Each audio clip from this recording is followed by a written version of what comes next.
We lived in a little town, although my parents were farmers. So we got electricity probably when I was about, maybe by the time I started school in 1954. We did not have running water, nor did we have plumbing.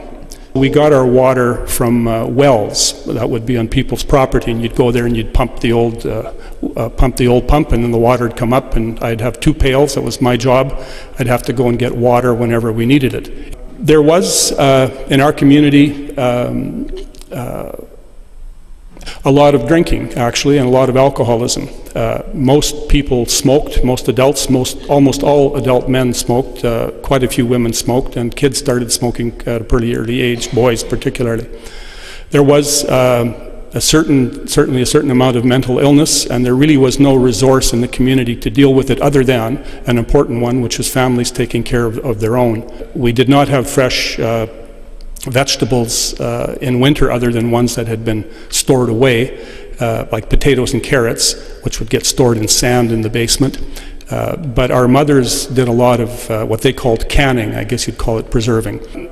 Tuberculosis had been a big problem in Saskatchewan.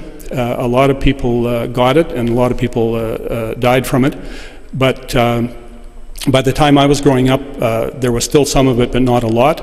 And a lot had been done on that. The provincial governments, and this predates the Douglas government in 1944, provincial governments, municipal governments, and what we now call civil society organizations got together in a very cooperative way and tackled tuberculosis. And there were big sanatoria built down near Regina, Fort San we called it, another one at Saskatoon, and another one in Prince Albert. Polio was also a problem, so polio prevention was very important. We got what we called hospitalization in 1947, the first province to get it. And that meant that hospital stays were financed from public revenues, so people didn't have to pay.